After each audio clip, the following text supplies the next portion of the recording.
So I used to be a welder for this company that I won't name. So I don't know how much that has dampened my eyesight. I mean, You wore your hood, right? Yeah, I wore my hood, but then you like still, should be it's just this shiny little fine. ball right there, this close to my face. You should be fine. Yeah. You should be should be fine. fine. As long as you were Like- wearing the proper like gear, you should be fine. I feel like they should have gave us like a breathing. I wouldn't have wore it because I would have thought it was stupid, but they definitely should have gave us breathing masks because the people who were welding in there, the robots that were welding in there, you should know how it was all MIG too. So there's gas constantly yeah. flowing in that building. Fair. MIG uses shielding gas, Yeah. whereas like stick has a flux coating that kind of leaves a layer on top of everything. MIG has a gas that disperses the oxygen, so nothing gets close to the weld, and then that's how they protect the weld. Oh my. Yeah, So- and with how many robots and stuff was welding in there, there was gas constantly floating in there. And it's like, if you work here longer than 10 years, you probably definitely have some type of lung cancer now. Oh Kind my. of a breathing problem. Yeah, it was bad. I'm good personally. I'm a big baby when it comes to that kind of stuff. With welding? No, with smells in general. I Oh. can't walk down the cleaning aisle without It sneezing doesn't- my brain off. It doesn't smell terrible. No, or anything like there's that. no- It's not like a strong. Yeah, it's not- unless you count like the ozone from the arcs. Yeah. Unless you're like welding and then you get really close to it. And then Like, you go, yes. Love the smell of burning steel. is that flesh? Is Then that I've only caught on fire twice in my welding career. Okay. never. Well, that's kind of a lie. Everyone does it once. I don't know what I was Everyone doing. does it once. But my brain was not working. I needed a straight edge, and Oh no. I have a wood metal brush. Oh So no. not- Why do I see where this is going? Go on. I instantly was like, Go yeah, on, Jeremy. yeah, let's, Come on. Let's use the wood for a straight edge on my metal work. I must have been tired or something. I wasn't thinking about it. It's like I need a straight edge. The metal pieces are all the way over there. Screw it. So I put the wood right there on top of my weld. I just kind of followed it. I was like, something smells. I lift up my hood and I just look at it. I was just like, oh no. Just looking at your brush gently flaming. It was like, oh, whoops. Whoops. Well, luckily no one knew that I did that because there was a little air vent right. This is when I was in school. Yeah, they got a little air vent that sits right over top of your workstation. Yeah, so I just kind of like patted it out. And, oh my god, I Oh sat there for my. like a minute. And I was like, I'm so stupid. I had My teacher walked by and saw my brush, and I was like, don't say a Don't word. it. I already know. I already know. I already know. And she just looked at me and said, as long as you know. I was like, mm-hmm. Yep, thank you. Don't worry, it didn't get away from me. Yeah. Don't worry. Realize the moment I did it. Well, the moment after I did it. moment so- after I did it. So it was really like a da-da-da moment. Oh dear. Yeah. You know, I had, frayed pants, like the bottom of my blue jeans were kind of, had tassels and all that jazz from just being really old blue jeans. So I was sitting there, and I was MIG welding, throw sparks everywhere, and then I'm just like, something's burning. And I look down, there's just smoke rising up my leg. I'm like, oh shit, it's me! Where there's smoke, there's fire. Someone making bacon? Something's burning. That smells delicious. It's me! Oh. Yeah. I never burnt myself, but I've definitely ruined like 3 pairs of jeans. Yeah. Because I looked down and there's like a little. I almost caught myself on fire where there was like a little MIG spark. He that never was sitting- burnt himself, but he burnt himself. Yeah, I did. Exactly. Now you're starting to get I've it. charred myself. I've never burned myself. Yeah, there's a difference. There was a little spark right here, and I was like, "Whoops!" And I got it just in time, I guess, because it didn't burn through my pocket. But There was a hole there. there for was sure. a hole there for Like a sure. carelessly dropped cigarette. Yeah, but yeah, welcome, friends, to To Real Life, the podcast. yeah, real life the podcast. We're trying to find a way to escape from reality, not get back into it. Dig deeper. Yeah. Burrow further. Welcome, friends and knowledge seekers, to the second episode of Live and Let Lore. My name's Jeremy, I'm Jonah. I'm Ethan.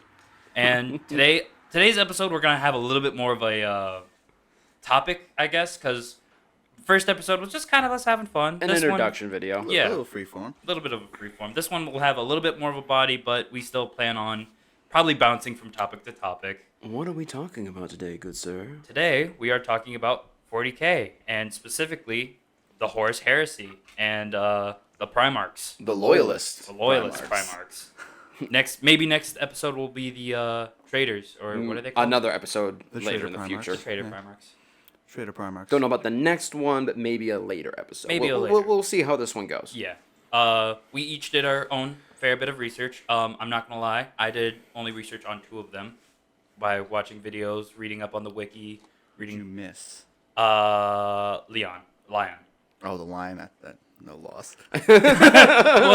Well, I mean, yeah. So for this episode, we picked 3 Primarchs to Each. just start with, and these are the 3 Primarchs that we wanted to do the most research on. Actually, I'm gonna get lionized for saying that. What? So I'm gonna get lionized for saying that. He's a very popular Primarch. Oh. The lion. He's He's also You're gonna in get current lionized. setting. You're He's gonna back. You're gonna Oh, get the lion's back. lionized for. I knew the pun when I made it. Yeah. Yeah. This guy's fucking stupid. You just not figuring this out? No. Okay. I'm glad you I caught the pun when I made it. glad you finally caught up. Anyway. Anyway, so let's go over our 3 Primarchs just to kind of, who we picked. Me, I started with, I believe in you. is that enough of a sound effect for you, Jeremy? Rick? I started off with Vulcan, the leader of the Salamanders. Then Khan, the leader of the White Scars. White Scars. And I really didn't do enough research on Johnson because I was not really... I blinked and I was like, oh, whoops, I don't have time to do any more research. Oh no, that whole week just passed. And Yeah. that is the And Dark Ethan? Angels. I took Sanguinius, leader of the Blood Angels, Gilliman of the Ultramarines, and Dorn of the Imperial Fists. Very good Oh my. choices. I was like, I'm not going to get a paper to rustle. I want a paper to rustle. Yeah. Be the biggest jackass here. Show you how it's done. Just It took everything I had not to just floss it over the mic. wax like you're waxing it. Okay, so I had a bit troubles remembering the legions that they're a part of, but I got Leman Russ, The who- Space Wolves. the Space Wolves. I got Ferrus Manus, The Iron Hands. the Iron Hands, and Corvus, which is what just Corvus Corax. Corvus of the Raven Corax. Guard. Yes. and then that's just Raven, what, Raven. I would say just Raven. Just Raven. That's so Raven. Uh, Sorry. Anyways. anyway. Could you imagine that show with Corvus instead? I'm just like, if he had Sanguinius's foresight, Isn't that so Raven just about like some it's a teenage- girl with foresight. Yeah. I never watched it. The only That's funny. I Yeah. was around for that. That was our time. It's true. just like, oh man, I need to activate my foresight. Just grab some dude and sucks the soul out of him. Oh no. Oh, that's what happens. Oh no. Yeah. With the one that I probably dropped the most was was Manus. Which there isn't much lore on Ferrus Manus. He He died pretty early. As Well, above, so We below. hardly got to know him. Yeah, didn't a lot of the Primarchs, not die, but after the Horus Heresy, a lot of them. Oh, they all vanished. Yeah, like some we of them went died. through a good 10,000 years without a single Primarch on the scene. Yeah, some of them died. Some of them disappeared off the face of the universe. Others, They're starting to come back now, Yes. aren't they? Yeah, they are starting to come back. one, Current So lore. far. 2. 2. Who's Two. the second one? Lion. Who's the first? Gilliman. Who's killing him? The Ultramarines Primarch. Oh, Rabute Gilliman, Yep. the Ultramarine Primarch, which, Yeah. I mean, he started out, and after the And now Sigrix he's Maledictum opened up, got an Eldar waifu, apparently. You can't be fucking the Eldars. It's Thumbs up. it's honestly just one of those like best friend. best friend. My best friend. But in this episode, we definitely just want to keep on topic. So why don't we get this kicked off? Good luck with that. Well, We're gonna keep it near top. we're gonna keep it near. I would top. say you do realize that's like wrangling a bunch of cats, right? bunch of feral cats. Yes. But yeah. But so in this episode, we are starting with the Horus Heresy specifically because I feel before the Horus Heresy with each of the Primarchs that we chose, and during the Horus Heresy, and a little bit after it, So, There's the Great Crusade, Yeah. which was before the Horus Heresy. That was kind of opening arc of the Horus Heresy. It was the Yes. Great Crusade when the Emperor went to find all of his wayward sons. I love how every interaction with every single one of his sons was, "Hey, what's up? I'm here to recruit you," and they're like, "Okay, pass this test," and he's like, "Okay, let's do yeah, it." I Some of them were tests. Some of them were tests, some of them were just combat. Vulcans was pretty dope when we get to that, but I mean, that sounds like a good place to start. sure. So before we get started into that, the Primarchs was pretty much a project made by the Imperium of Man, right? The Emperor. The Emperor. created the Primarchs in To secret so that he could reunite the galaxy after Old Night and the fall of the original Imperium of Man. So in Which short, was- he did want everyone to get along, and not just be human. He wanted it to be a human-ruled world, but everyone was ruled by humans. So he had a whole bunch of sons, sent them off into space. They were stolen. Well, They some- were stolen. They were the, definitely the stolen. gods of chaos, as it's oftenly stated, took advantage of their mother's depression when she found out that the emperor was like, "Yeah, these are going to be weapons. I'm going to use these to conquer the galaxy." And so she literally opened a warp rift, threw all the test tubes through it, and they landed on the planets that they landed on. And some of the gods were like, "Hey, wouldn't this be funny if we just switched these two?" Anyway, Funny if we just whoop. yeah, Story that's only told a few times in Vulcan's upbringing. yeah. But Vulcan is, the most human of all the Primarchs, the most Most of the Primarchs have a virtue, I guess. of a virtue. Not a virtue, but a Well, specific. they're all aspects of the Emperor. They That's were what it created is. from taking bits of himself and personifying them. There's also a popular fan theory that all of the Primarchs are actually minor warp gods. That the Emperor just went boop, and then stuck in bodies, a lot like the Catan with the Necrons. And so that's why they all have such ness about them. Yes. Because it is explained that the Emperor stole, it's only referred to as the god's fire that he took from the Primordial Four to make and do his whole shtick. But it's common belief that that's why there are no quote-unquote good gods, gods of virtue and purely helpful in the warp, because he took them all to make the Primarchs. Yeah. And But that's just a theory. yeah, and Vulcan is so far the only Primarch that has any sort of human empathy. Pretty much. I mean, made of empathy. Like, yeah. There is a scene in some of his backstory where he meets with a memory of his father, and his father explains to him that he cried a lot as a child, not because he was afraid, but because he never wanted to be left alone. His And it's adopted just- father. his adopted father. Not the Emperor. Who he calls father. Yes. Like, yeah. even then, like, it was the giddiness of a little schoolgirl when he was thrown back into his memories and saw his old home and, like, the forge that his father worked. He was genuinely giddy and happy to see it. And that's exactly what I want out of my 10-foot murder machine. Yes. This is my boy. Oh my god, he's horrifying. Don't worry, he won't crush a butterfly. He wouldn't crush a butterfly if he could help it. Yeah. Like, my boy! My boy! Father, help! Father, help. But, anywhoosies, Vulcan landed on Nocturne, and he was pretty much just a baby, and he was raised by a blacksmith who was just the kindest, pretty much. He was very kind and loving to Vulcan, and Vulcan, in turn, grew to be a 13-foot giant. Could he be a 13-foot teddy bear? Yeah. Vulcan would help his father with all the blacksmithing deeds and all that stuff. But on his home planet, the Dark Eldar, I believe it was, would raid his home planet of Nocturne every couple of years, and they would just take whatever they wanted, pretty much. They would just raid it, and Vulcan one day decided with his hammer. I don't think it was Dawnbringer. I think it was just a war Not hammer. yet. Yeah, no, it was just a hammer. Just a regular warhammer, and he He decided, you know what? Why do we have to let this happen? yeah, fuck those guys. I'm a big guy. Why do I gotta let this happen? Yeah, so with him, he stood up against the Dark Eldar, which he was the first person of their kind. He is obviously not their race, but Air quotations air there. quotations.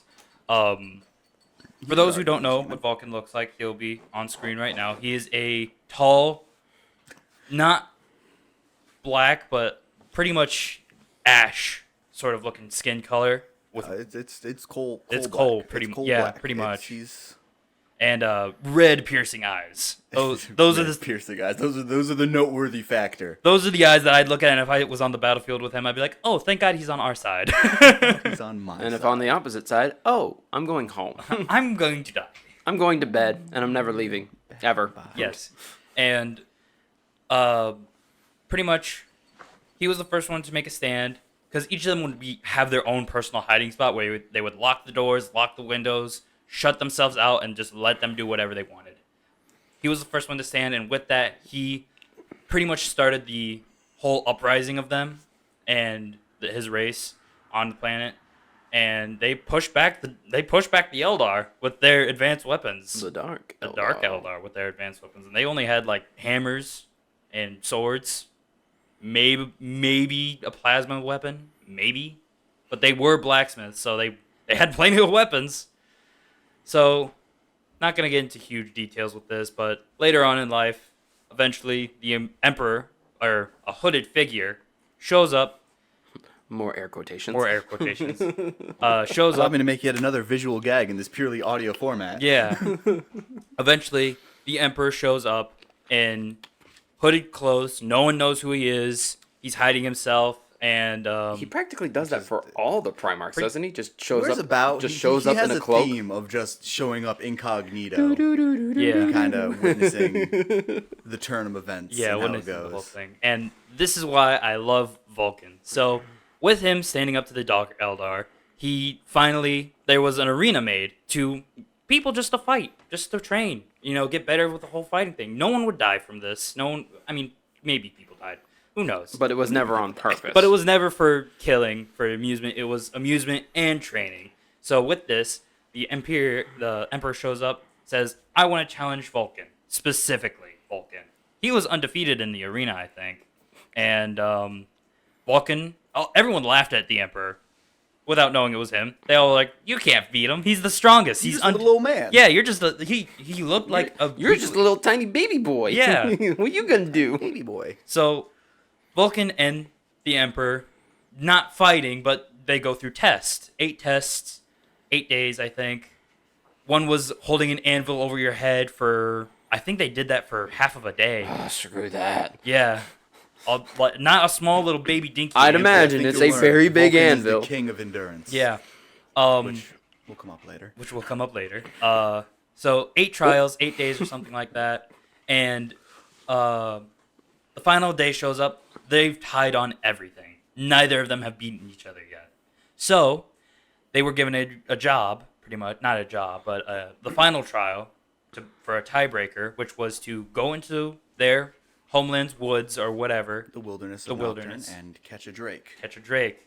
So they both agree. They both go into whoever can bring back the biggest drake by size wins. So they both go into the woods or the mountains or wherever they were at. I think Nocturne's mostly lava planet, so probably the caves. Wherever drakes reside. Yes. Vulcan goes into the caves. Where the dragons went. He finds a drake, kills it, and starts bringing it home. It was a very sizable drake. Nice and big. So he's bringing the drake back, and he ends up falling almost into a lava pit, but catching himself. And he was there for 5 hours, holding on to his drake and holding on to the edge of the cliff, almost dying. So this hooded figure shows up, and it's the guy who challenged him. And he has a much bigger drake, 10 times bigger than the one that Vulcan found. Without a second thought, the man throws his drake into the lava, creating a bridge for Vulcan to land on and bring the drake that he brought back. So he drops down, lands on the drake that the hooded man threw, and they both walk back. So when they get back to the village, everyone's cheering for Vulcan because he won. He's the only one who brought back a drake. The hooded man sacrificed his to the lava pretty much. Vulcan drops the drake, gets down on one knee, and literally bows to this hooded man. That was so fucking cool. I was like, You made a 10-foot giant kneel to you. And that's when the Imperium of Man shows his face. And it's like, oh, we're laughing at you. Whips back the hood with all of his golden glory. Yeah. Please, sir, I swear that laugh was not that serious. Yeah. It wasn't that Could you serious. speak up? I seem to have crapped my pants. Could you speak up? I seem to have shit my pants. Yeah. So, with Vulcan finally figuring out who he was challenging, he finally decided to join him on his quest, the Emperor's, to rule the galaxy, I guess. More air quotes. More air quotes. Reunite the shattered remnants of mankind Yes. to And- one day dominate the galaxy. Well, What? maybe one. Lesser. That's a little listen. So, fast forward to the Horus Heresy. That's when shit hits the fan. Shit, it's the fan. And is Vulcan, the unfortunate few. We're skipping over a lot of it, but I want you to do your own research into Vulcan and his whole story. Again, this is an introduction course. Yes. Just a little toe Probably tip. do full episodes on each of the Primarchs eventually. Yeah, but that'll be like, hey, this Primarch is getting a lot more detail done. Yeah. Gonna tell you from start to finish. Give you the bits, the grits. But today is just the appetizer to the main dish. Yeah.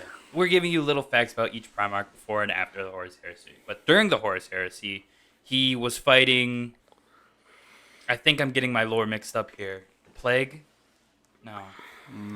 No. Okay, so that the kickoff of the heresy, they all decide. The traitor legions decide we need to eject the flotsam. We need to get rid of all of our Terran-born space marines because they're more loyal to the Emperor than they are us. So they have the first massacre of Isfahan, which is they show up, they attack people, they do their thing. Then afterwards, they go and butcher all of those guys. Then they allow, during that whole shtick, there is another group that escapes. This is the whole flight of the Eisenstein, which is the Death Guard ship, Yes. led by Nathaniel Garrow, who breaks away, makes it back to the Imperium, tells them, shit's getting fucky, like, we got problems. Yeah. So then they send the Raven Guard, the Iron Fists, and the Salamanders Well, two of those were mine. Yeah. on a preemptive strike to take out Horus and his band of traitors before they can do anything. They were supposed to be backed up by the Night Lords, the Death Guard, and the I believe in you. Iron Warriors were supposed to be backing them when they got there. So it was supposed to be a 6v3 fight. Once they arrive, they do battle with the World Eaters and the Emperor's Children and Horus's at this point, the Sons of Horus. And during that fight, their reinforcements arrive only to open fire right on their backs. Yeah. And hence we have the second massacre of Isfahan, where 3 loyalist legions are suddenly finding themselves outgunned twice over. Yeah. And this is when Vulcan is killed for the first but not last time. Yeah. So Vulcan literally cannot die. But many have tried. Because he gets... during. Conrad Kurz gave it quite the good old college try. Yeah. Why can he not die? Vulcan is what is known as a perpetual, or a permanent resident of this plane of existence. Yeah. So his soul burns so bright and so strong that it doesn't go back to the warp. It just stays here. Yeah. And even if you were to completely atomize him, he would just pop up somewhere else. So he just exists on pure, unadulterated spite. pure, Yeah. unadulterated endurance. Yeah. So Vulcan is the king of endurance. Yeah. Vulcan has... during the Horus Heresy, doesn't he get kidnapped by one of the traitors? Vulcan ends up kidnapped by Conrad Kurz Conrad and Kurz. spends roughly Years. like years, months, it gets a little blurry, just being killed and killed and tortured and killed and tortured and killed And tortured. And tortured. and tortured. Like, Maybe some mutilation if we're feeling frisky. if we're feeling frisky, he might get flayed once or twice a Yeah. day. Like, it was bad. Just adding a little bit of spice to it. Basically, the king of torture, his whole shtick is torturing people, just had Vulcan in his midst Yes. for a while. And how he escaped was so he has a hammer called Dawnbringer, which pretty much lets him do whatever he wants. Pretty supposed much. to be a gift to Horus Lupercal. Yes. Except Vulcan was like, you know what? I kind of need that. I don't actually like the cut of your jib. Yeah. And he never gave him the gift. Like This is he mine was now. literally one of the first Primarchs to be like, I don't actually trust you. Yeah. Because he was like, I'm gonna make you this cool Warhammer. It's gonna be great. I'm gonna give you it as a gift for making War Master. It's gonna be really cool. And then he goes and he meets Horus and he talks to him and he's like, No. I'm gonna keep it. I'm gonna keep it. You know, I don't actually trust you. You seem a little backstabby. I don't know where I'm getting this, but I don't trust you. But anyway, trust you. so he has a hammer called Dawnbringer, which was how he escaped, which was on top of a pile of his salamander brothers, which he had to Brother. climb a mountain of corpses to get to. And when he finally did, he used that to escape off the ship and hurl himself onto a planet. And Casual. Yeah. Just, well, he would. It just happened to be. Yeah. You know. He hurled himself onto a planet, and he came in from orbit, so yeah, he was burnt to a crisp, but he lived, of course. And I believe it was the Ultramarines who It was found him. McCrag. Yep. He just so happened Yeah. to land on McCrag, which come to think of it. I was just thinking of that meme after he like crash lands on the planet, gets saved, and then he's just sitting there. Were you killed? Sadly, yes, but I lived. They literally pulled a blackened skeleton out of the crater, clutching a hammer. Yeah, this is a really big skeleton. So before they knew it, though, it started growing flesh. They're like, I don't know about that. So they put it in a cell, and then slowly but surely, it grew into a fully formed, fully sized, fully insane Vulcan.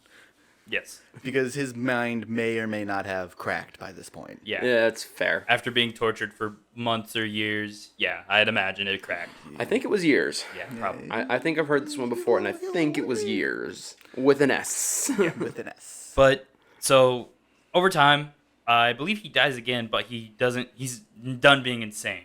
Yes, his sanity is regranted by John Grammaticus, who sacrifices his own perpetual nature using the Fulgurite, which is a shard of pure psychic energy cast by the Emperor. And it was like a crystal spear. And basically he's just like, hey, Vulcan, and stabs him with it. Yeah. Killing Vulcan. Killing Vulcan, blowing him up, but keeping him in a point of stasis, pretty much, right? Yeah, like nothing that could be done could remove the spear from Vulcan's body. And there's an entire elaborate scheme that goes on with the salamanders trying to get Vulcan back to his homeworld, where for some reason the current chapter master believes, like, if I can get him home and throw him in a volcano, he'll be fine. He'll be fine. Well, it doesn't... That sounds like the oddest cure-all I've ever heard. Yeah.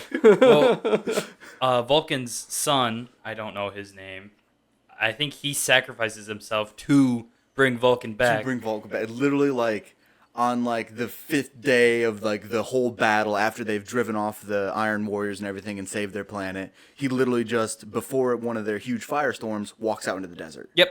And so they then send people to go look for him, and instead of him, they find Vulcan in the desert, just aimlessly wandering about. Mm-hmm.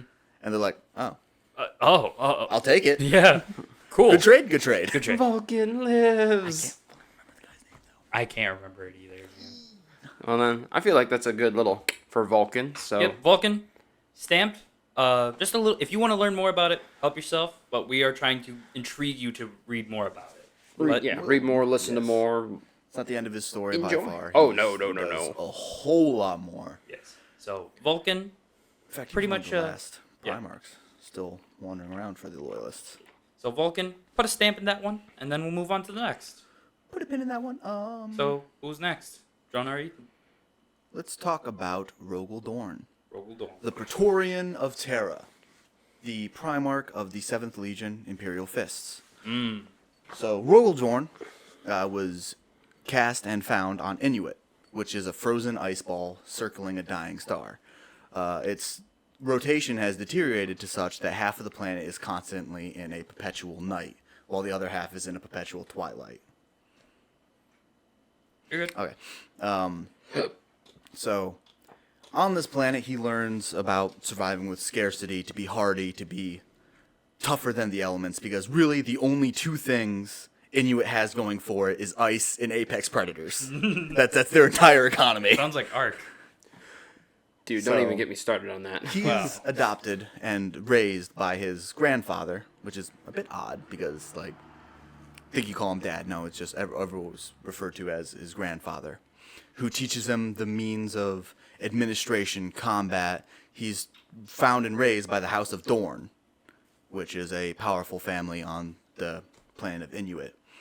Under his leadership, some 40 years later, after his grandfather passes, Dorn leads the people of Inuit out into the stars to conquer neighboring planets and to gain more resources and to build the Inuit Empire, named such for the planet its capital is located on. In the atmosphere circling Inuit is a defunct space station from the age of strife and before, during the high rise and technological marvels of Old Night, which Dorn would refurbish and rebuild, and this would become known as the Phalanx, which is the current chapter monastery for the Imperial Fists. After the Emperor arrives and is like, oh, this is quite a nice little kingdom you got here. Dorn's like, you're damn straight, it's a nice little kingdom, and I work for you now. Because Dorn kind of felt it and always knew. Dorn had always known that he was a tool to be used. So when the Emperor showed up and was like, hey, I'm the one motherfucker on this life who can actually wield you correctly. He's like, you got it. Do you got it, boss wanna man. rule the You got it, boss man. galaxy? It doesn't have to be the galaxy. Actually, it does. Actually, it does. This is the Iron Fist. This is the Imperial Fists. Imperial Fist. Dorn is also the only Primarch not to change his legion's name after taking over. Yeah, a lot of Primarchs seem to do that. Yeah, Han did it. Vulcan did does. it. Every other Primarch does. They all change their legion's name at some point once they're gifted the legion, because every legion existed before the Primarch. Right. They were made using the same genetic samples and materials. However, they didn't have the full shebang of the dude in charge yet. That's what the Emperor had to go out and find. I feel like the reason why he didn't change is because of the reason that you just stated. Because he's like, I am your tool. He's like, that's what you named them. That's what their name's gonna be. He was like, yeah, it'd be frivolous. I mean, they already got it on all their stuff. Yeah. I'm not going to change the name. It's written on my business cards already. Like, Exactly. So just gonna I carry guarantee on. that's what his thought process was just, I mean, you already named them this. I'm your tool, so like, there we go. That's what they are called. Slam bam. Thank you, man. Slam bam, thank you, man. Print it. Send And Dorn's whole shtick was building. His sons loved to build. They would just make giant fortifications, works of art. The one thing Dorn really wanted to do was to build art, to build for a peaceful galaxy, to build things that people would look at and go, wow, that's pretty cool. Instead of having to Isn't build that something neat? to withstand an alien invasion. He just wanted, like, a nice ornamental fountain over here, and maybe, like, I don't know, hey, those pillars are pretty cool. So he was the aesthetic builder. Like, this looks nice. That's what Makes he me wanted. happy. This is what he He wanted. could yeah. build fortifications like a motherfucker, though.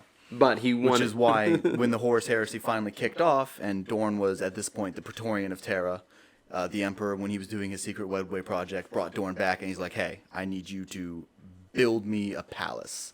Build me A throne. a throne. I just imagine. Dorn threw himself to the task. I just imagine Dorn, like, his entire career building bases, fobs, whatever, and then he finally gets to the point where he wants to retire and he just becomes an interior decorator. Where's about? Because then after Nathaniel Garrow gets to Dorn and is like, yo, shit's getting wacky. Your brother is doing a goof. And he's injecting his chaos straight into his ball sack. And Dorn's like, how dare you speak about my beloved brother like this? How dare you? And then finally there was someone like, yeah, I took pictures. Hi. You want to see him slaughtering civilians? I got pictures of that. And he was like, oh. Oh. I was So not then- expecting substantial evidence. Yeah. And Dorn sent a great armada first to go take care of Horus, and he's like, I'm gonna nip this in the bud. We're gonna go and we're gonna kick some ass. Which after that fails horribly. Spoiler alert. Spoiler alert. They're all recalled back to Terra, where he has begun his works on fortifying the throne world against the eventual Horus Heresy siege of Terra.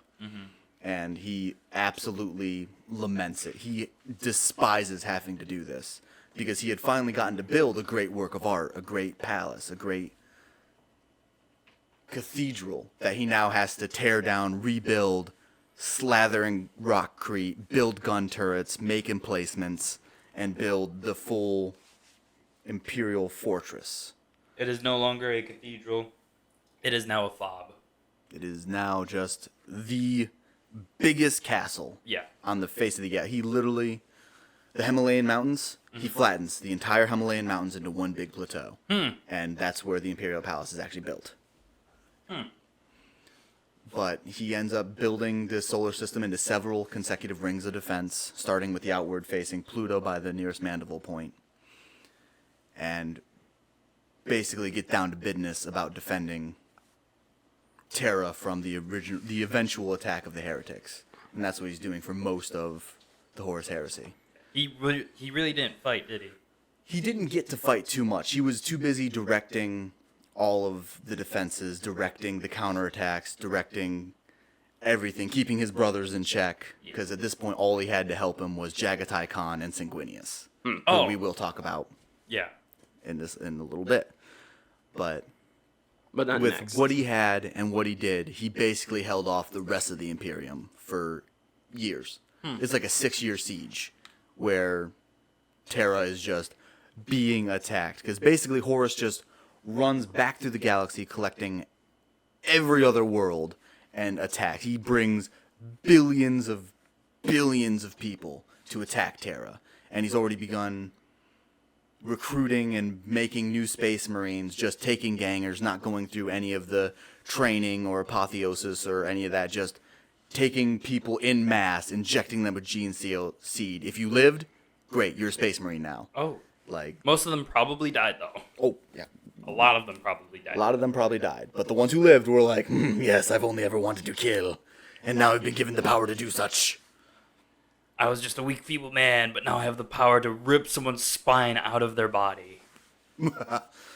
And Dorn is just, this entire time, he just wants to get down in there, get dirty, swing his sword, just fight like his other brothers get to do. But instead, he's constantly in the strategium, constantly leading the defenses. And this is eventually an opening for Khorne, the chaos god of blood and war, to tempt him during the assault on Horus's ship, where him, Sanguinius, and the Emperor all board the Spirit of Vengeance in hopes of killing Horus once and for all and ending the heresy. This is so much Cliff Notes. I'm compressing an 8-book series into like Cliff Notes. Well, again, Notes. it's more just like a little bit at the beginning, a little bit at the middle, a little bit at the end. well, there's so much that happens in the Horus Heresy. Oh, I'm sure. Like, there's so much that I'm happens sure. right there because he disappears shortly after this. Right. Like shortly after this, basically he's fully consumed by his wrath and his rage after losing Sanguinius, and he's the one who puts the Emperor on the Golden Throne. He's the one who finds his dead brother and the Emperor mortally wounded, and he's the one who puts the Emperor on the throne, and he feels like he has failed. Because during their teleport assault, he's misdirected in his teleportation and is basically trapped in a little world of his own for what feels to him tens of thousands of years of wandering an empty desert. And that it's a really, really powerful scene in the books. I'd recommend it's The End in the Death, Horus Heresy, The Siege of Terra, The End in the Death, Volume 1, where every day he collates the facts, and you get to see as time progresses, he has less and less facts of what he knows for sure, and so on and so forth. So because of all this, he's late. He shows up late to help with the attack and to help be by the Emperor's side, so he gets to put him on the throne. And he feels really bad about that. So later on, after the war's done, and after Gilliman's shown up to save the day, because Blue Boy do that, Go figure. Perturabo waves his buttocks over a parapet and says, "Hey, yo, come attack my iron cage. Want to take some pop shots at my banana cage, Bilbo?" And Dorn says, "You damn A right I do." And so he gets stuck in and fights Perturabo's version of the Palace of Terra. And leads his sons on a massive campaign. And with every death, with every setback, he feels himself liberated from that pain he was carrying. And this is eventually what leads him to give in to the Codex Astartes, as it were. So I should probably, soon after that, he leads his battalion in one last all-out attack, and all that's recovered of him is a severed hand, which stays in a reliquarium and is stasis encased and held as a sacred relic by his sons to this day. Other than that, we're not sure if Rogaldorn's dead. It's very implied that he's probably not. But Do any of the Primarchs die? Like, there's There are- record? there are 2 deaths of Primarch deaths. 2 records of Primarch deaths. Ferrus Manus, which will be spoken of, covered by another one of our colleagues here. That'd be and me. Sanguinius, who I will speak on later, Okay. including his death. Okay. Those 2 are confirmed dead. Jagatai Khan spends a little bit of time dead, but it doesn't stick. Kind of dead. Kind of dead. It doesn't stick. I was gonna say, yeah, I don't think any of them are actually dead, just doing one thing or the other, because there's an interesting fan theory, and this might actually just lead me into Sure. Ferrus Manus. There's actually an interesting little theory on how Ferrus Manus, what he's doing now in the air quote afterlife, because he just died. He's not walking around anywhere. He's not, a chaos demon or anything like that. So the theory is, the Ghost Legion? Legion of the Damned. Legion of the Damned. They're thinking that Ferrus Manus is the one leading the Legion of the Damned, because he was the first Primarch to actually, air quote, die. First one to biff it. First one to biff it. They're like, no, stop. And for Don't charge the Emperor's children again. He's like, I'm going to charge him again. And for context, the Legion of the Damned is just all the Space Marines who are just like, I am not done serving the Emperor. Even in death I serve. So in random times, literally, you don't know when, they could just appear, storm whatever enemy the Space Marines are going up against, and take name. Yeah. It could be any. They could all just be mashed together. So it could be a salamander working with a space wolf and a Khan, or a blood angel working with an ultramarine and an iron fist. It could be literally any of the factions. Just like, yep, we're now going to take that enemy position and wreck face. I think you're mixing up the Death Watch with the Legion of the Damned. The Legion of the Damned are literal ghosts. Yeah, but Like the scene from Lord of the Rings and the Two Towers. Yeah. When they come out of the ship and everything like that. Not the 2 towers. No, not the Two Towers. It was a second. Oh shit, that was Return of the King. Damn it! No. I missed up my own obscure references. Shit. That's the Return of the King. It's basically that, and you can't. There is no markings on their armor anymore. They're all just gray ceramite. Their heads are on fire. Like, it's just metal as shit. You could imagine it on like an old '80s vinyl, like as the cover art. Yeah, Like he's a like Meatloaf holding track. He's like holding a hot babe and a sword in the other hand. That's all I'm thinking Standing about. on a dragon. Yeah. Yeah. Man of War. That Man of War, yeah. where it's the 3 dudes and they have a sword. And anyway. Anyways, Lehman originally had touched down on the planet Fenris, which is another ice ball. Another ice. Another Go ice figure. ball. A very Norse mythology, Viking-like. Oh. Like, the whole Very aesthetic is very Viking-like. Now, the cool thing about this planet was there was one landmass that wouldn't move as much as the others, because the tectonic plates on all the other landmasses was like, okay, we're going over here now. Okay, bye. Every like 2 to 3 years, it was just kind of, Just back and forth. up yeah, and wherever. down. Back, forth, up, down, left, right. So when he landed, he gets found by one of the planets, I think they're called Thunderwolves? Thunderwolves, which is A she-wolf. A she-wolf, a female. And she already had 2 pups. So she just looks at Lehman and is like, that's not my baby. That's my baby. That's my baby. That's my baby. So she raised Lehman and then her 2 pups as well. Years pass by, and eventually the king of Russ finds the pack of wolves and Lehman and is like, oh, hey, they're taking from our stores. Hasn't seen Lehman yet. Sends his guys to go hunt down the wolf pack with poisoned arrows and things like that. They find him. They kill the she-wolf, so Lehman's adopted mother, essentially. And they were getting ready to kill the other 2, but that's when they saw Lehman, and they're like, oh, that's a boy. That's not a wolf. Oh. So they take Lehman and the 2 wolves back to Russ, and Russ is like, this kid's got potential. So he basically just raises Lehman in a way. Mm-hmm. And then through years of just proving himself and just being like, I am the biggest, baddest girl on the field, when the king finally dies of old age, Lehman takes up the throne as Lehman Russ. Lehman of Russ. You figured maybe Lehman wasn't old enough to be like, you killed my mother, you bastard. I think when they found him, he was very, very young, yes. Oh, okay. Because they, it goes on to, like, they teach him how to Bunch of speak. men. Oh, yeah, he did, though. They kill a bunch of guys in the hunting party. Oh, with yeah. bare hands. Oh. He just went to town. But they taught him how to speak. He taught him how to sing all that jazz. All that sweet, sweet jazz. Yeah. And then, yeah, eventually he became king of Russ. Lost my train of thought. Oh, so years and years later, as he's ruling, a hooded figure comes and is like, hey, we're going to have a little bit of a contest. I wonder who that could be. I have no idea. I couldn't even begin to tell you. It's a mystery. But at any rate, they're like, we're going to have a contest. And Lehman goes, okay, my planet, I get to pick the contest. They decided to go with an eating competition, by the way. So just the entire time, Crunch. they get this big old feast going.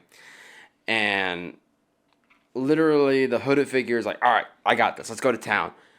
Eats a lot. Russ is just sitting there like, that's cute. I've already ate everything else. Just kind of Kirby the whole thing, just. Pretty much. And then he goes, all right, now we're gonna have a drinking contest. Same exact freaking thing. Where, the hooded figure, he's going, and he's 6 kegs in. And they just realize, like, oh, we drank everything in the Feasting Hall stores, so we can't continue this one. Oopsies. Oopsie poopsies. And then the hooded figure is like, you are nothing but a glutton and a drunk, and I challenge you to a duel. To which Lehman was like, all right, let's do it. Then it was revealed that the hooded figure was the Emperor the whole time. And it was, oh, this is going down. What a twist. What a twist. This is going down. Proceeds to put Lehman in his place by, oh my God, just beats his fucking ass. By the end of it, Lehman swears loyalty to the Emperor. Like, okay, you have proven that you are the biggest, baddest motherfucker in the galaxy, so I work for you. Throughout his entire time in the Empire of Man, the Emperor taught him, all the technologies, all that, and even gave him a spear. I forget the name of the spear. Yes. Okay. I want to say it was like the Spear of Rust or something like that. The Emperor made this spear himself and actually presented it as a gift to Lehman. Mm-hmm. Lehman also had a very cool sword called, unoriginally, Mjolnir. And it was actually made from the teeth of the Kraken of his home planet. And these big old Krakens had a lot of wolf features too. That was another interesting thing about this planet. Everything on this planet had wolf-like features. All the animals of the planet. So, like, a bear could look like a wolf, or like... have wolf-like features, like the head structure of a wolf or something like that. Okay, that's cool. It's just one of those weird little, it's getting a little furry here, isn't it? Kill a one-track ponyish. The Planet of Hats, and their hat is wolf. I'm sorry, all I heard was wolf, wolf, wolf, wolf, wolf, wolf. Wolf, wolf, wolf, wolf, wolf, wolf, wolf, wolf. But anyway. Anyways, but the sword, Mjolnir, was capable, as it said, air quotes, was capable of splitting a mountain in half. Yeah. Oh. He also had frost magic. Magic of frost. Magic of frost. Typical grandiose Warhammer fashion. Well, I mean, to be fair, that all the weapons are like that in one regard or another. Isn't it kind of great? Before you continue, isn't it kind of crazy that they live that far in the future, but they still use swords and crossbows and bows and arrows? The classics never die. I guess, but like, this is supposed to be millions of years in the future, billions of years in the future. No, A few thousand. Well, 40K. 40K, About- yeah. 38,000. Yeah. 40K. Yeah. This is supposed to It's be in the name. thousands of years in the future. Aren't we in 41 now? Like, Yes, aren't this they? is the 41st millennia now. Huh. Because the Horus Heresy was the 39th millennia, awkwardly enough, and then they go into like the whole that whole shtick after the Horus Heresy being the 40th millennia, and now we're in the 41st, where things are happening again. The Necrons are waking up, the Primarchs are coming back, and the foundations of reality are being shooketh. I feel like it's going to be very trippy. Things are gonna be going so trippy. down. Yeah, exactly. Going down. But at any rate, Anyway. throughout the years, Lehman actually became known as the Emperor's Executioner. Although, to be honest, he wasn't really that good at it. Yeah. Let's see. What was his record? 3-0. 3-0, yeah. Yeah. Hey, can you go get me Angron?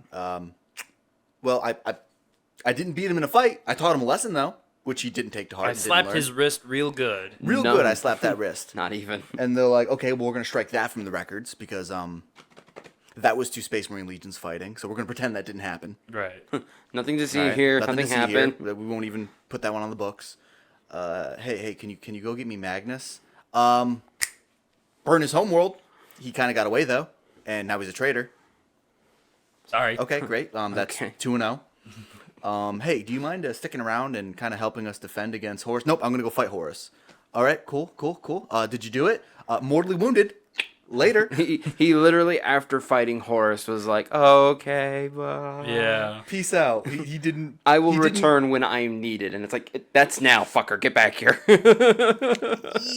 Yeah. I mean, there are some thoughts that maybe those two missing Primarchs, Lehman was the one who killed them, which is why he's the Emperor's executioner. Right.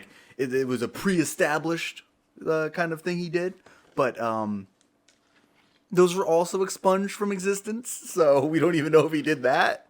Right. So his track record is just, it's not looking good. Yeah.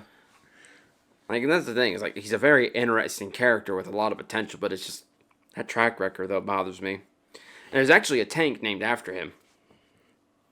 What? The Lehman Russ. Oh. Yeah, Oh. the Lehman Russ, the basic tank, the backbone of the Imperial Guard. Yeah.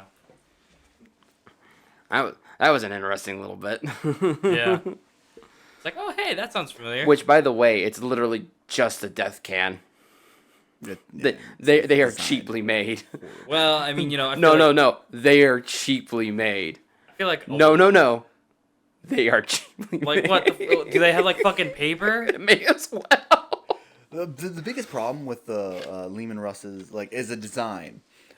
It's basically just a block on tracks. Mm-hmm. So when it gets hit by something, it takes it full force. It has two small escape hatches, so you're guaranteed if that bitch takes a hit, you're burning to death inside. Like The true killer can. the true killer can. Like you have like 5 guys crammed into space designed for 3, and like it's you don't want to pilot a Lehman Russ. You just don't. I guess Like, not. You'd be better being infantry on the But- ground. What did he do during the Horus Heresy? He just kind of fucked off. Basically, just kind of fucked Yeah. off because He he was there for the beginning of it. He was there for the beginning. Got his ass beat and was like, deuce. Deuce. He was in charge, working with Malcador and the Knights Errant to make assassination attempt after assassination attempt after assassination attempt on Horus. None of them worked. Yeah. They all failed. Obviously. And then eventually Liam was like, all right, if you want a job done right, you do it yourself. So he took his fleet, left Terra, even though Dorn and Sanguinius were like, we kind of need you here, bud. Hello? Hey, where you go? Motherfucker. Oh no. And he's gone. And then he went, and with the use of his rune priests and his wolf lords and all of his wolves, decided I'm gonna find out Horus's weakness. Which I mean, I can do this. he's a Primarch. You're supposed to be able to do this. So he goes and deals in the underworld with basically Odin. Basically. Oh. Like basically Odin. He's asked to perform 4 trials in exchange for his souls. Fails all 3 of the first ones.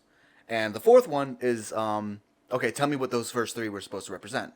Which he guesses and makes it out with his soul. And basically is then informed that he could kill Horus and end the whole thing. So he goes and fights Horus. This is an epic struggle of titanic proportions. Great thing is like he had the killing blow lined up with his spear, but because of a moment's hesitation, he biffed it. Biffed it. He literally gets impaled on Horus's claws, and he's like, "Yes, now is my chance. This is my opportunity," and biffs it, and ends up fire. mortally wounded Just and dragged off the field by his sons, by the route. The Volca Fenrica, by the way, which is the Space Wolves' own name for themselves. got it. Gets back to his home planet, has one more feast, and it is like, all right, so I'm a dip later. Deuces, and just flies off into the Eye of Terror, and is literally never seen again. Aw. Like, when we started talking about Lehman, we're like, yeah, we're gonna talk about Lehman. I'm like, oh yeah, fuck yeah, Lehman Russ, hell yeah. And then started doing the research again. I was like, Lehman Russ sucks. I don't know. I haven't done research on the other all of the Primarchs, but he seems to be the only one that really sucked besides the traders. I mean, Lehman, he kind of sucks. Yeah. Like, it's weird, because I could swear, like, when I was younger and everything, I was like, oh yeah, the Space Wolves, Lehman Russ, man, these guys are fucking cool. Well, I They're mean, so to be epic. fair, it was also the Viking aesthetic, and younger, you were like, Vikings. I mean, Yeah. you still kind of are in a way. Yeah, and it's just, then doing the research, I'm like, he really doesn't do anything right. Yeah. For the most part. He has a couple cool things, like his fight with Angron, when, like, basically how the whole fight goes down is the Emperor's like, hey, Angron's up to some tomfuckery, go put a stop to that. So Lehman meets with Angron, Beats they end each up, other's asses. beats the fuck out of each other, except, did I cover, like, the whole, like, I won the war? I don't know if actually believe talked so, about but, that. you know, I mean... Did I bring that up? During the whole, Yeah, I like, think so.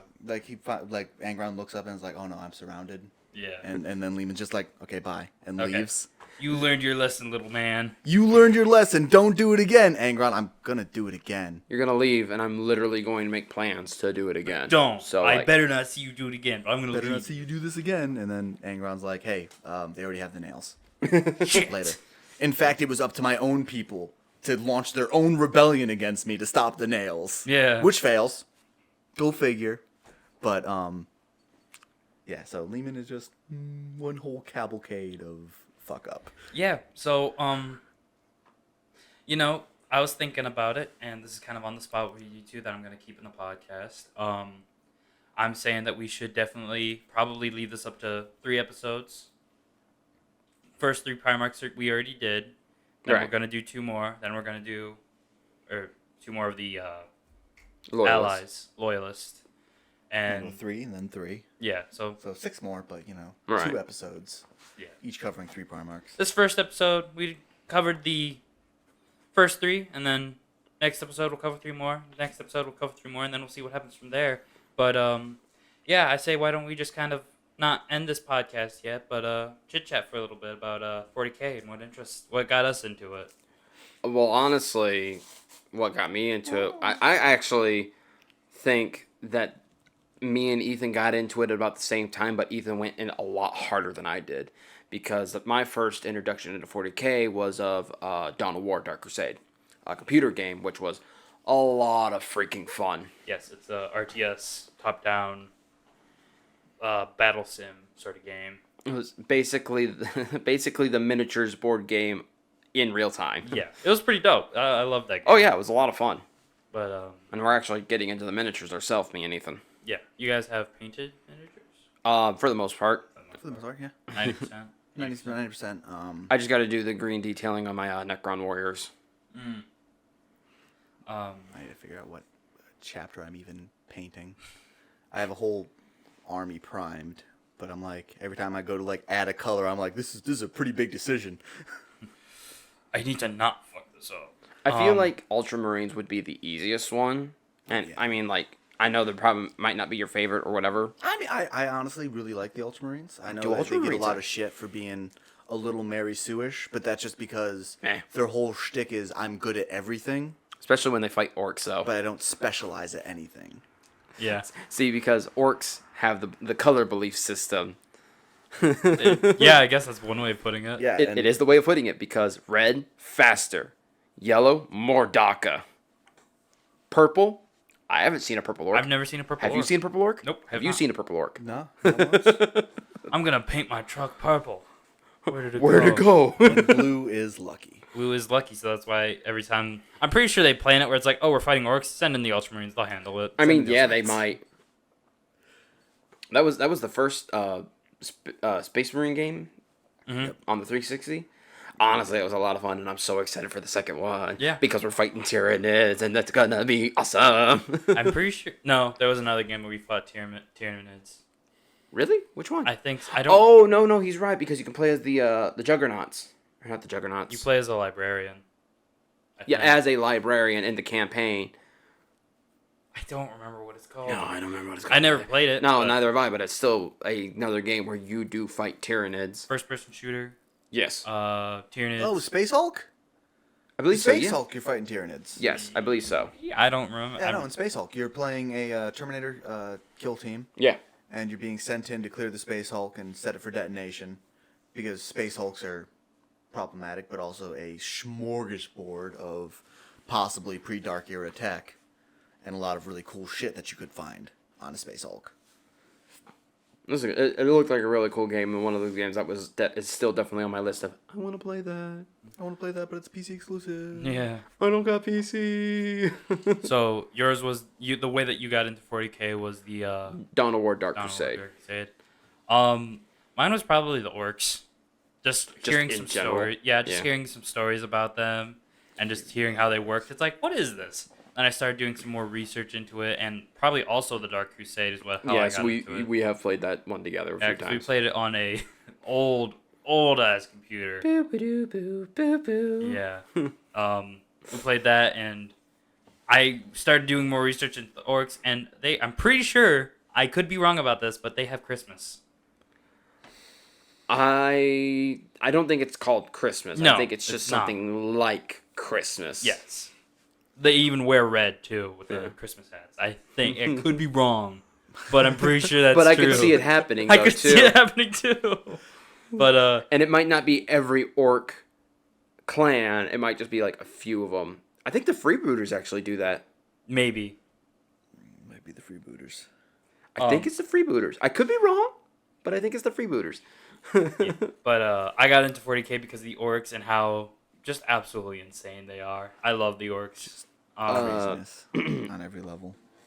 All hail our Necron overlords. That's pretty much the weeb. No, there's Tau. Never There mind. is the Tau. They literally They're have samurai weebs. armor. Yeah, they are the weebs. But yeah, I got in because of the orcs in the game. Jonah got in also because of the Dark Crusade game. Ethan? I, like he said, about the same time, the Dark Crusade game, but then I really fell head over heels into the universe, the world, when I picked up the Last Chancers, the big box book, The Last Chancers, which has, I think, 4 different books in them, all written by Gav Thrope, a well-known Warhammer 40K author. He writes a lot of their stuff. He's just one of the rotating authors they have who make regular appearances. Pretty big book, by the way. Probably. 1,080 pages, something like that. Yeah. But I found it in a Goodwill, and I was like, oh, what is this? Oh my goodness. How old are you? Ooh. Maybe I'm not sure. I'd say probably about 8 or 9. Probably something like that. And What? I was with my grandparents, and I was like, hey, can I get this book? And they're like, you're never gonna read that book. I was like, I'll show you. One of these days, I'll read this book. 10 years later. It did take me about 10 years because I have a really short attention span. But the book Dude, was good. It's not. It didn't take me that long because like I didn't like the book. It's just I. can't read Ooh, look, something shiny for that thing. long. Yeah. I can't sit down and read something for that long. But I did eventually finish it. So if that tells you anything, I kept coming back to it for well over a decade. I still have that copy. Told you. Kick He it does, around. actually. I have 2 copies of that book actually. I bought a second copy just in case something happened to the first. Well, probably Because not. one of these days I'm gonna go back and I'm gonna reread it. Eventually, one of these days. Now that I can read better. I would say you could read that on your breaks at work. I see a lot of people do that. Yeah, but I don't. I already have enough problems with my breaks. That's fair. I usually forget what time I came out on break as soon as I get out on break. Like, I'll sit there for 2 minutes and go, when did I come out here? Have I been out here for like 6 minutes already? I mean, to be fair, if you wanted to make this little struggle, you could get like a stopwatch on your phone, and it'll just like go off in 10 minutes. Yeah, no, I was told to do that, and then I forget to do it. And it's just, there's no saving it. Look, I'm just stupid when it comes to time. it's not stupidity. It's just you have the attention span of a squirrel. You're very easily distracted. That doesn't make you stupid. That just ooh shiny thing. Wow. Well, But yeah, So I already gave my favorite race. What's your favorite race? I want to say orcs, but like, Say orcs then. well, my whole thing is that it's like I'm very interested in all of them. Well, right. Every single race has that one little thing that's like they all have their ooh. draw. Yeah. Their So I'd probably have to wow. say orcs. Yeah. Necrons. Wow. Necrons. I am a horrible socialist weeb, and I enjoy the Tau Ooh, way greater too much. good. Specifically the Farside Enclave, because I mean, like, the Tau were the only ones who needed to be nerfed in the form of goodness. they were when they first brought out the Tau, everyone was complaining about the Tau because they're like, you can't have good guys in this setting. You can't have a faction that's just Pure good. we're good. So they're like, all right, fine. So the Ethereals are actually evil, and they mind control people, and they have forced sterilization. Are you happy now? And everyone was like, yeah, okay. That's pretty good. I'm pretty okay with that. Well, I mean, it makes sense. Because, like, why is there going to be the one good faction? 'Cause, you know, Yeah, all it the does- good it does people, make all the sense. new people are going to be like, oh, I want to go to that one, you know? I want that one. Yeah, That's- I'm that's sorry. the good I stuff. went with the undead robotic skeletons. Yeah. Who were just goofy goobers. They really a lot are. of them. Trazen the Infinite is one of my is probably my favorite of the Necrons' lordship. there's a scene in the book, The Infinite and the Divine, where Trazen's assistant is sitting there going, "Well, we need to put new storage up.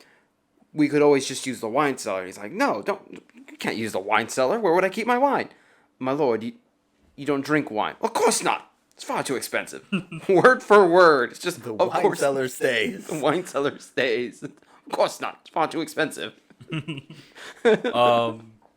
Well, why don't we get into that? Our favorite characters in the each faction? Because mine's Gazgul Thraka. No one can beat him. Gazgul or He's just Thraka. he's just way too cool and way too terrifying. Because for those of you who don't know, the orcs they A had massive head wound.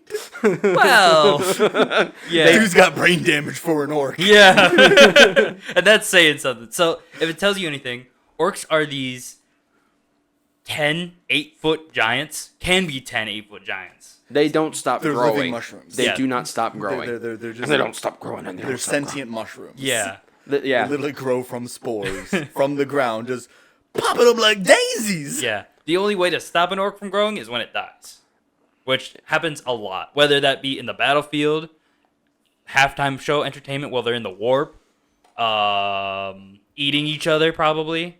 Probably. Yeah, but the thing do is they engage in don't some- need to eat. They just eat because why not? Yeah. It's like Why not? chewing gum for them. Pretty you much. don't need to chew gum, but it's one of those things that like, yeah, I'm gonna do that because that sounds nice. photosynthesize and live off pure warfare. Oh yeah. Yeah. Like they don't need food or water. They need war. War they is need to their fight. bread and butter. Which is called the Wog. The wall. Wog. Anyways. Gazgul Thraka is pretty much the war chief. There are other war chiefs, but he is the head of the orcs, pretty much. As far as one could be determined. det- Well, I mean, he's He's the head the of biggest. the largest log. He's the big. So like, and that's how they go. Is whoever's the biggest. Some orcs is cunning, some orcs are brutal. Gazgul, he's both. He's both. He's brutally cunning, He's brutally cunning. or cunningly brutal, however you want to look at Yeah. it. The prophet of Gork and Mork, or Mork and Gork. I can never remember which. I can't remember. He has had this battle with a human called Baelai. They call him Baelai. Baelai. And that is pretty much the first thing that has ever turned an orc to like, I love to hate this guy, pretty much. Basically, the closest Recommend- you're ever going to get to an orc calling you friend. Yeah. It's an enemy they haven't killed. Yeah. But I would recommend the book, Gazgul Uruk Thraka, Prophet of Wa. That goes over the life and story of Gazgul, where he came from, all that jazz, and they even discuss old Baelai in some detail, where at one point Gazgul actually captures Baelai. I was just about to bring that up. Yeah. Yeah, and literally just is like, all right, get back down there. Yeah. Well, you're the only guy I can trust to give me a fight. Get back down there. Yeah, and literally just releases him again. He gives him a ship, food, armor, and he's just like, Bye. He also lost his arm, and Gazgul was like, "Give that man a robot arm." He gave him a robot arm. well, he didn't give him a robot arm. He sent down, I think it was one of his war bosses. Either way, give that man a robot arm. Yeah. That And man, a robot arm. yeah, he chopped off the arm of one of Gazgul's war bosses, and he was like, yeah, he chopped off my arm. Put that shit on me. I want to orc arm. I want that power scissor. Yeah. So it's pretty much It's 3 claws with 2 on the top and 1 at the bottom, and one they in the just kinda, middle. Yeah, it's pretty much a giant pair of scary Crab scissors. claws. Yeah. it's like the most extreme cigar cutter you've ever seen. Yeah. And ever since Power then, claw. Gazgul has pretty much had a hate boner for this guy. Oh yeah, Um, it's a pretty hateful boner. But sadly, Primarch Angron killed Baelai. Spoilers, by the way. Yeah, spoilers. Primarch Agron killed Baelai, and now there's a bounty on his head placed by Gazgul, who Be a fucking orc wall. there's gonna be against another wall, Angron. which which he said whoever kills him or not kills him, whoever points him out gets their own ship, their own crew, and whatever else they want, pretty much whatever an orc would want. Again, literally, you killed the closest thing to an orc's lover. He has sworn revenge on Yep. you. Because if an orc looks at you and goes, "You're a good fight, you get to live. Here's also some shit that you're okay in their book." You're pretty good. But that's one of the reasons why I love the orcs. Why do you love the Tau? Mostly just because, like I said, they are the closest thing to good, I suppose, and they're the only ones currently willing, besides the Eldar, but the Eldar aren't really willing to talk to people. They're just like, how can I use you to my ends? Yeah. Whereas the Tau arrive on a planet, and they go, hey, do you guys want some, like, really cool guns? And you're like, yeah, sure, why not? Why not? What do you got here? And they're just like, yeah, here's some really cool shit that I'm just gonna sell to you for pennies on the dollar. And you're like, oh, damn, that's pretty cool. And then they're like, hey, you want some advanced medical technology? What, really? You could just cure our Yeah, I'll just cure your cancer. Like, here you go. And then they're like, hey, Athlete's you foot, want that's to cured too. maybe want to join our enclave and like be part of the Tau Empire? And they're like, I haven't seen an Imperial official in like 3 decades. Yeah, why not? And there's a really good in the book, the Farside Enclave.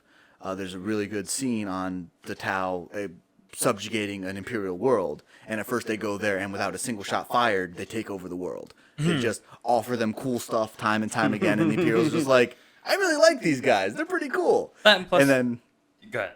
the Imperium finds out about this, and then like a drunk husband who comes home and finds their wife cheating, they beat the overloving shit out of them. And it was a nice planet before they got there. Yeah. No, Then I they agree. proceeded to royally domestic some violence. I don't know if I can agree with that analogy, but I can't argue with it either. Yeah. Like, it was bad. It didn't look good for any party involved. And the Tau come back and they're like, hey, do you want to maybe join us again? And by this point they're like, fuck yes, please, get me out of here. Let me leave. Let me leave. So Tower's pretty much the only You can good. cut out that analogy if you want. Yeah, whatever. Like, Tau is pretty much the only good guys, but there's a downside. there is a downside in that they are a bit think the way we want you to think. It's our way or you're dead. They also Which, I mean, lie because I was promised a big titty towel wife, and I'm not getting it. Yeah, don't man. have tits. Again, that's why they lie. That's why they lie. You lie. It was actually funny I want to because see the flyer. I want to see the flyer that shows the big titty Tau Chia. where is it? Where is it? But yeah, they're kind of mind controlling a little bit. Oh, too. yeah. They do a bit of brain fuckery. Yeah. They're also known for forced sterilization, but this can also be described as means to an end because you have your typical Imperial planet, which is just a dust bowl that's vastly overpopulated. The Tau avoid this overpopulation by being very strict about who gets to populate. Yeah. Which, I mean, makes sense. Because if you're trying to make an empire that will last forever, you kind of want the best DNA doing that. Yeah. Well, they have their caste system and everything like that. You're born into a caste, and that's where your lot. They like using humans in the fire caste as kind of a mid-range support unit, just behind the Kroot and their other. Has any orc ever joined the Tau? Yes. I was Really? saying In the book, the Last Chancers not quite joined the Tau, but the orcs are known to mercenary for the Tau in Yeah. exchange for equipment and goods and shoot us. The Tau were like, hey, I'll give you this crate of guns if you go and punch that guy for me. and it and the doesn't orcs, take of much course, to convince the go, orcs. Yeah, okay. I get Done. to punch a guy and I get a cool shooter. I'm game. Sign me up. And so there's a really cool scene in The Last Chancers when the main characters are infiltrating a Tau base in exchange, in preparation for there's a Tau commander that's about to launch a war on a human planet, and the Tau don't want this war, so they're like, hey, we'll set up some Imperial assassins in there to take care of the commander, so we don't admit that he was running loose cannon style, and that'll just put an end to the whole thing. So they go into a Tau bar where they see orcs drinking, Tau fire warriors, other human mercenaries, and it's the closest thing to like the cantina scene in Star Wars that you're going to get in Warhammer 40K. Oh, yeah. And there's even like a bunch of different alien subtypes that you never see anywhere else because they were wiped out during the Great Crusade. Like Thanks, there's Space Marines. Well, I mean, well, I mean that in Space Marines. But like there's a whole bar fight that breaks out where it's like humans, all of the mercenary humans gather up into one group, the orcs gather up into one group, and it's just a big bar fight in the middle of a Tau city where there's just all these aliens involved. And it's just a really cool scene that shows the diversity I would like to see in Warhammer, but you never quite get to get. And that's when I really fell in love with the Tau, when I realized, like, you could get shit like this nowhere else. Yeah. Nowhere else could you see orcs sitting around at a table just drinking and doing, as they described it, it seems to be some kind of game where they would count to a number and then just headbutt each other. I believe it. And, like, they're just sitting there watching it like, yeah, that's very interesting. I like to imagine it's like a game of what are the odds, where you say what are the odds? I throw my phone at your face. You say 5. Then I count down from. I go 1, 2, 3, and you say 4, and I say 3. Nothing. I don't do it. But if we both say the same number, I throw my phone at your face. So okay, I'll give you an example. What are the odds? I throw this piece of floss at your face. 6. Okay, 1, 2, 3, 4, And and then you'd say say like 3 or 3. But if you said 4 and I said 4, I would throw this at your face. So I see. yeah. Okay. So I've actually never heard of this before. This is new to me. well, I'm not gonna lie. Kind of stole this from other YouTubers, but a lot of other people do it, and I think it's hilarious. So I've it's never heard of that game either. No, that's a new one to me. It was like, they were counting to like 5, and then they just bash their heads Yeah. together, and then see if one of them fell over. knocked And out. then if neither of them fell over, they'd go back to drinking. yeah, and then like- they try it again later. Then they'd try it again. Yeah, And I'll- it would just, I feel like there's any game involving orcs is just gonna be violent of some degree or another. I'd like to imagine they play a game where they like rip out all their teeth and like, all right, who can rip out the most teeth the fastest? Go. well, Fuck. there is a game they play with a specific type of squig known as a face eater, Oh, where you dangle it above your face and you try to eat the squig before it eats your face. And, like this type of stupid shit only orcs would get. Like orcs don't have hair. Whenever you see an orc with a top knot Or beard or any or form of hair. anything, that's a squig. Yep. It's a specific type of squig It that they just- literally just and latched onto their head. yep. That's why I love orcs, man. It's just like, oh, that's weird. They're weird. That's weird. Another thing that I like about orcs is the fact that whenever they're in transit in the warp, no other ships have force fields and Geller field. Geller field, Which is just a pocket of reality that they keep around the ship that they take with them into the warp. Thank you. That they'll have this field around them to make sure that their ship does not get messed with at all in the Doesn't warp. get molested by demons. Orcs don't have that. They don't want that. They'll roll down the windows and just start tossing out confetti and birdseeds and flares and be like, "We're over here!" And just pray to God something happens to liven up the journey. Yeah, they want something to latch onto their ship and get inside. Give it to me. Yeah. Come here. Come on. Come on, I want you to do it. I want you to do it. Hit me! I'll cut this part out too. Anyway, I wanted to say this. I'm gonna cut this part out. You might want to come up with another Necron reason, because I think we said that in the last episode, like why you like the Necrons. We did talk about Trazen. Trazen? Yeah. So you could talk about another reason why you like Trazen. Or Oh, the I mean- Necrons are like... But Necron. So you might want to give another reason. But at any rate, back to the Necrons for me. Probably the thing that got me into them the most was zero segue. probably the thing that got me into them the most was actually playing the actual games. And they have something called the Orb of Resurrection, which is literally, oh no, you've destroyed my army, and they're back. Yeah, that body of Resurrection Necron corpses that are over there.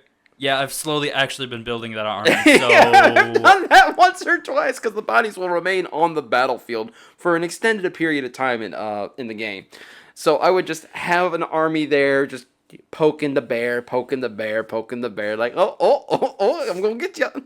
And then I would send my actual army with the monolith, my leader, and anything else that I could do. And it's like, oh no.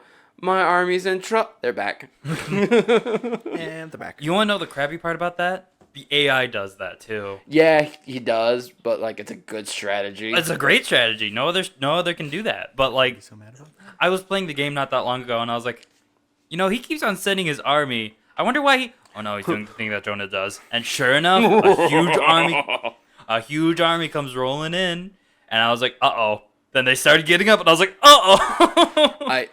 And the Necrons in general, I love them because they're all goobers. All the Necron lords are just quirky is the only word I can go with. They are just quirky in their own way. With Trazen being the biggest. With Trazen being my favorite. One of the biggest goobers. Yeah. Oh yeah, he absolutely is. In the Infinite Divine, there's another scene where he's sitting there on the court session and literally gets called out for having an item that he shouldn't have. And just the way he stumbles over his entire dialogue is very human, in a lack of a word. Well, Very organic. Very organic, thank you. Yeah. Because he's sitting there like, I mean, I got this because that empire, they were going to get blown up anyways. And the person that he's on trial with is like, whoa, wait. You knew they were going to get blown up and you did nothing? I mean... And then literally, Trazen's sitting there like, wait a minute. You can see into the future. You knew they were going to get blown up and you didn't do anything about it. He's like, shit. Wait a second. Why didn't you do something? Like, you knew before anyone. What a 40K. I said this before. I'm gonna say it again just because it sticks so well. 40K is very serious, but there Very are serious, except- so many humorous moments. When they decide to crack a joke, boy howdy. Boy howdy, if you get it, they crack that. It's a very specific joke for a very specific audience. But boy howdy, when they crack a joke, it's fucking hilarious. But Me and Ethan have been playing Darktide recently, and he plays the Psyker. I'm playing a Zealot, and for whatever reason, these two characters just have a love-hate relationship. Anytime they interact, It's always gold. It's always gold. Oh my goodness! does it look good on console? Yeah, It does. I'm having a lot of fun, honestly. I'm not a massive PC player, so playing below 60 FPS isn't like having a bag on my head. Right. So like, Well, it's not so much like having a bag on my head, but whenever I played, it's definitely like stuttery and like it's a stop and go sort of thing. So it's like I can't play this. I want to. I mean, you but could just lower the graphics on your computer. I did. Oh, never mind and that. I think that's an issue of like just your one internet and two your PC's capabilities to begin with. Like I said, like, before we started recording, we were talking about this, and that's just why I prefer consoles. Because it's like, if I'm going to play a game on the console, I know bloody well the console's going to play the game at exactly the speed and performance it was meant to do it at. Yeah. Like, I don't need to worry about, like, ooh, did I spend that extra $800 on my graphic card? Ooh, is it going to be outdated next month? Yeah. Like, I don't need to worry about that. It's like, yes, this will be good until the company themselves decide, hey, the next model's out in 2 years or 3 years. I just realized PCs are the Magic the Gathering of the gaming universe. Don't get me started on Magic the Gathering. So gets very outdated very quickly. That card came out last week. Yeah, it's outdated. yeah. So Tournament banned. There have been I watch a lot of tournaments, and we all play Magic the Gathering, but I'm pretty much into it. And with this podcast, I wanted to do a little bit of lore dump on Magic the Gathering because I know next to nothing about it. I need to do research about it, but I love playing Magic the Gathering. I have all the monocolor decks. Not all of them, but I have some monocolor decks. I have rainbow decks. I have this. I have that. And I know next to nothing. So with this podcast that we're making, I wanted to do research. So maybe next time, maybe whenever, we could all do some research on. Do we want to pick like one color and then talk about that? Because there's like with any color, there's a lot to it. Well, specifically, we could start from the beginning. It's also like the phase of like what like Magic the Gathering you're talking about, because there's the Planewalkers, then there's like that's what I'm the talking Egyptian about. style cards, and there's like the ones that were for whatever reason a circus, then there's the ones that were like a magic school. Like they come out in phases, and I think there's an entire lore behind each and every one of them. There's even a 40k phase. I have the Necron deck thanks to my little brother. Yeah, Merry Birthmas. Yeah, that was an early birthday present. I still have not picked up a single one of those decks. You can still get them. They're still there. I would say there's the Necrons, the Tyranids, Imperium of Man, and that's it? Yep. Okay. There was going to be an Orc deck, but they canceled it, and I was like, oh. Lame. It was going to be in the Secret Lair box, but no, they canceled it. I was like, oh, that would have been cool. That would have been their green deck for sure. Red-green, I was thinking. Red-green? Recto. I can see it. Red-black is Rectos. But if we were to do Magic the Gathering, we would just start with the 5 main colors and their Planeswalkers. So the 5 main colors, their Planewalkers, and like their moral codes of like blue's moral code, black's moral code. Yeah, pretty much. Red's moral code. Magic the Gathering fans are going to hate me for this, but like when I was younger, I was like, oh, water, fire, darkness, light. And it was always one of those things where like, no, it's red, blue, black, and white. Like, is it though? It's a flame symbol. It's a skull. That's a fire. It's a sunlight. It's a water symbol. It's a fucking tree. Exactly. So like, back off. I'm usually not too much of a Lay off my Pokemon analogies, damn it. Yeah. I do watch tournaments and I do enjoy them, but whenever I play with people, I definitely am not this stickler where it's like, oh, you can't do that. I usually like, oh, you messed up. Do you want to take a step back, try it again, and do it the way that you wanted to? Boys, we want to have fun. Yeah. It's like, I'm not here to win. I'm never probably going to play like a tournament. I'm probably just going to do like maybe a tournament to win like a card or something. I don't know. But a car? Card. I thought you said car, and I was like, that sounds like a pretty big freaking tournament, Jeremy. I mean, probably. No, there probably is a tournament to win a car. I wouldn't surprise me. Wouldn't There's probably surprise a me at tournament to win just about damn near anything. Yeah. But, I'd say that's a point to wrap it up. Yeah, all right. Because we have been going for a hot minute. Well, I mean, Yeah. There was that break. But there was that break, but that's going to get... Anyways. Anyway. Thank you all so much for listening. We hope to continue bringing this to you. My name's Jeremy. I'm Jonah. I'm Ethan. And thank you so much for listening. Bye-bye.